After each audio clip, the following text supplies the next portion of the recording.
Assalamualaikum warahmatullahi wabarakatuh. Waalaikumsalam warahmatullahi wabarakatuh. Bagaimana kabar kalian hari ini? Alhamdulillah baik Ibu. Ya, alhamdulillah kita masih ditemukan dalam pembelajaran fikih hari ini. Mari sama-sama kita membuka pembelajaran kita dengan membaca basmalah. Bismillahirrahmanirrahim. Semoga apa yang kita pelajari hari ini dengan mudah dapat kalian pahami sehingga pembelajaran ini dapat kalian realisasikan dalam kehidupan. Sebelumnya Ibu mau tanya, ada yang tidak hadir? Semuanya hadir Ibu. Alhamdulillah ya, kalau begitu anak-anak sekalian, pada hari ini kita akan membahas ya kelanjutan dari materi yang sudah kita pelajari pada minggu yang lalu, masih membahas tema yang sama yaitu tentang hudud dan hikmahnya. Minggu lalu kita membahas tentang materi apa?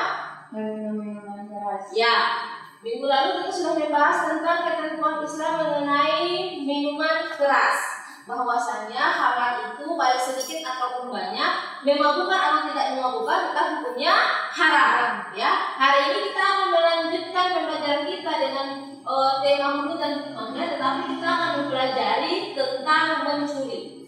Nah, anak-anakku sekalian,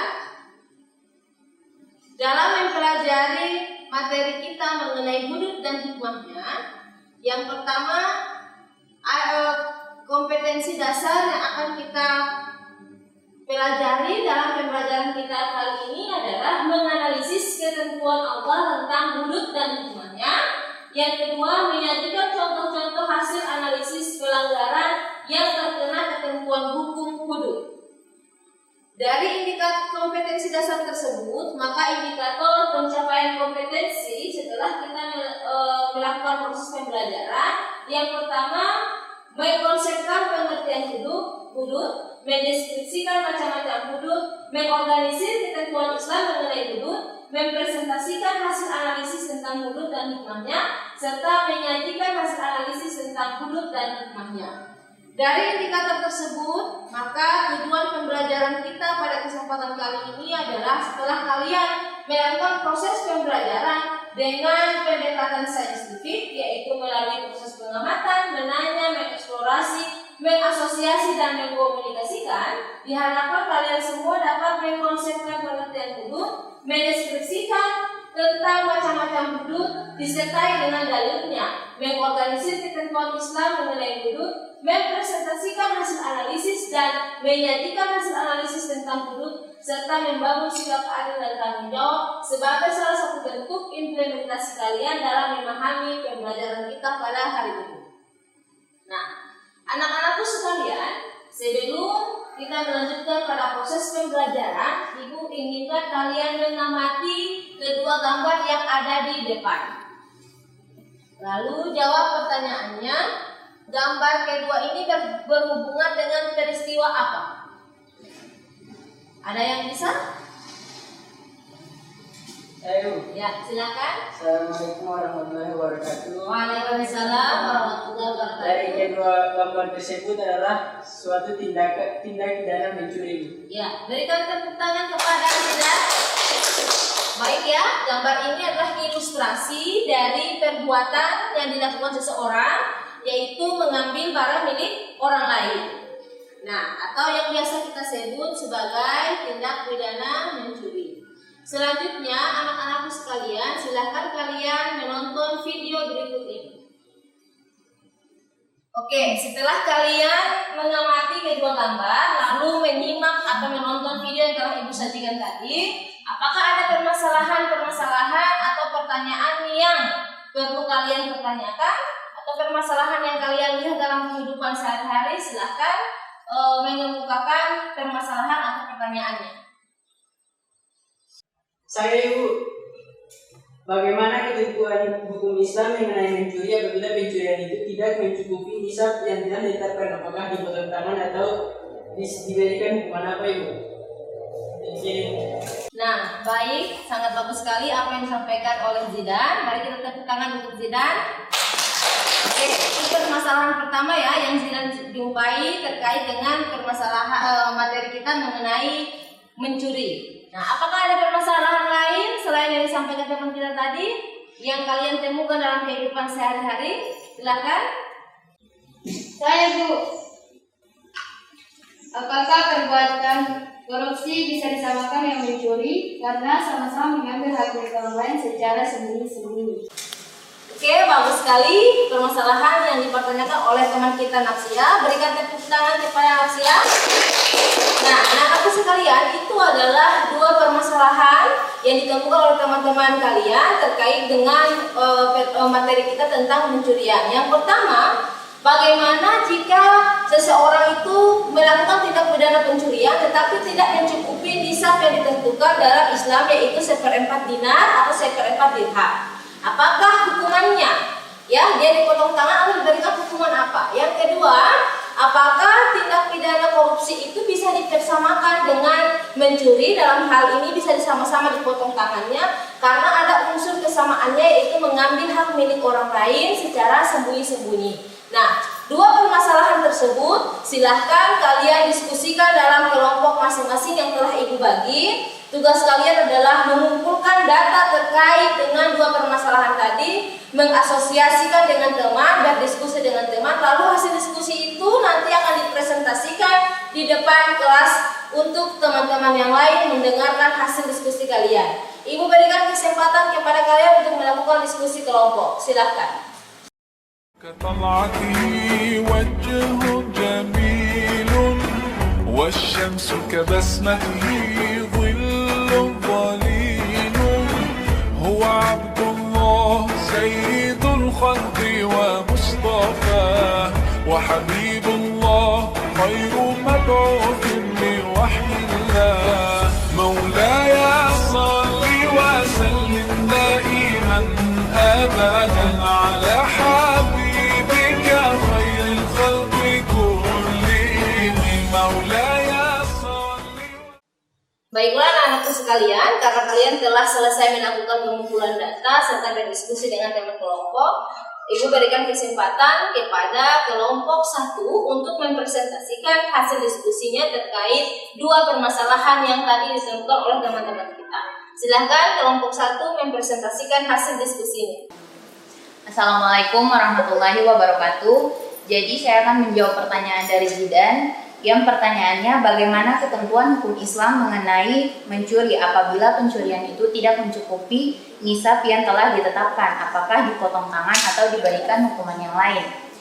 Jadi tindak pidana hudud itu adalah tindak pidana yang telah ditetapkan ketentuannya, baik dalam Al-Quran maupun dalam hadis Nabi. Artinya tidak boleh menetapkan hukuman lain karena Allah dan Rasul-Nya telah menetapkan hukuman yang diberikan apabila suatu perbuatan itu memenuhi unsur-unsur. Dalam tindak pidana pencurian misalnya, dijelaskan dalam Quran surat Al-Maidah bahwa hukumannya adalah dipotong tangan. Akan tetapi seseorang boleh dipotong tangan apabila dia mencuri dengan memenuhi unsur-unsur dari perbuatan tersebut. Salah satu unsurnya yaitu apabila barang pencuriannya mencukupi nisab atau ukurannya.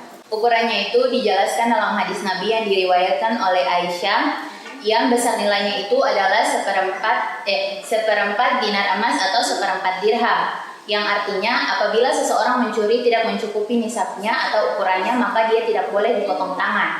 1/4 dinar emas atau 1/4 dirham apabila dinilai dengan berapa gram emas, maka akan setara dengan 3,3 gram emas lebih. Bila di Indonesia 1 gram emas sama dengan 800.000, maka seseorang boleh dipotong tangannya apabila dia mencuri di atas 2.400.000.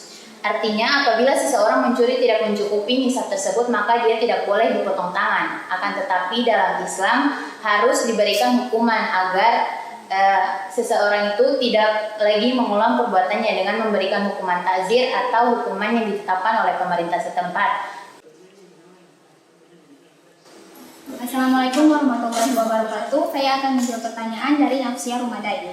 Apakah korupsi itu bisa disamakan dengan mencuri? Meskipun memiliki kesamaan dengan mencuri, yaitu sama-sama mengambil barang milik orang lain, tetapi korupsi tidak bisa disamakan dengan mencuri. Kenapa? Karena korupsi itu adalah pengambilan hak milik orang lain yang telah diberikan, tetapi dengan cara mengkhianati kepercayaan yang telah diberikan. Oleh karena itu, unsur dalam tindak pidana korupsi itu berbeda dengan unsur dalam tindak pidana mencuri dan tidak bisa disamakan. Koruptor tidak bisa dipotong tangan sebagaimana orang mencuri 1/4 dinar emas. Akan tetapi bahwasanya korupsi itu harus diberikan hukuman atau sanksi dalam Islam. Karena perbuatan tersebut melanggar peraturan dalam Islam yaitu Al-Quran dan hadis. Dalam terminologi Al-Quran, terdapat istilah yang dapat disamakan dengan korupsi. Misalnya gulul, yaitu mengambil sesuatu di luar gaji atau upah suatu pekerjaan. Makanya itu korupsi tidak sama dengan mencuri karena bukan hanya mengambil hak milik masyarakat, tetapi juga mengkhianati kepercayaan yang diberikan oleh negara terhadapnya. Namun korupsi harus mendapati hukuman karena ini termasuk perbuatan yang jahat dan dilarang dalam Al-Quran dan hadis. Tetapi tidak terdapat kejelasan tentang hukumannya. Oleh karena itu, hukuman yang dapat diberikan yaitu hukuman takzir atau hukuman yang diserahkan kepada pemerintah setempat untuk menetapkan hukumannya. Lantas bagaimana cara untuk memberikan hukuman bagi pelaku korupsi? Pada hakikatnya, setiap hukuman itu diberikan dengan tujuan agar dapat memberikan efek jera bagi pelakunya. Terdapat beberapa opsi hukuman yang dapat diberikan bagi pelaku korupsi. Yang pertama yaitu hukuman atas harta bendanya, yaitu dengan menyita harta dan seluruh aset kekayaan yang dikembangkan dari harta korupsi, bukan dengan denda. Kalau di Indonesia, selain dipidana penjara, dia dibebankan untuk membayar denda. Tetapi pertanyaan di sini bagaimana jika harta benda korupsinya itu sudah melampaui pembayaran denda yang harus dibayar? Maka ini tidak bisa membuat jera bagi pelaku. Yang kedua yaitu hukuman atas kebebasannya dengan cara dihukum penjara. Lamanya sesuai dengan perbuatannya. Hukuman-hukuman ini diharapkan dapat memberikan efek jera atau taubat bagi seseorang yang melakukan tindak kejahatan tersebut. Terima kasih. Oke, baiklah, berikan aplaus kepada teman-teman kita dari kelompok 1. Nah, dari hasil diskusi tadi telah menjawab permasalahan atau telah memberikan solusi atas permasalahan yang ditemukan kita dalam pembelajaran terkait materi tentang mencuri ya. Dari penjelasan dan diskusi tadi dapat kita simpulkan bahwasannya suatu tindak pidana yang disebut mencuri itu apabila dia memenuhi unsur-unsur yang telah ditetapkan dalam Islam. Bila tidak memenuhi unsur, maka hukuman yang diberikan itu adalah hukuman takzir, hukuman yang diserahkan kepada pemerintah atau pemimpin setempat dalam mengambil kebijakan. Tetapi kalau sudah ditetapkan hukumannya, maka tetap diberikan hukuman sesuai dengan ketetapan yang ditetapkan dalam Al-Quran dan hadis. Nah, anak-anakku sekalian, demikian pembelajaran kita pada hari ini. Namun sebelumnya Ibu ingin memberikan LKPD, lembar kerja kalian. Silahkan kalian mengerjakan soal pengetahuan dalam bentuk soal PG yang Ibu berikan. Lalu ada penilaian sikap yang dilakukan dengan kalian menilai sendiri bagaimana sikap teman kalian dalam mengikuti proses diskusi kita pada hari ini. Penilaian kalian berikan dengan memberi tanda centang atau contreng pada pernyataan-pernyataan yang telah Ibu berikan.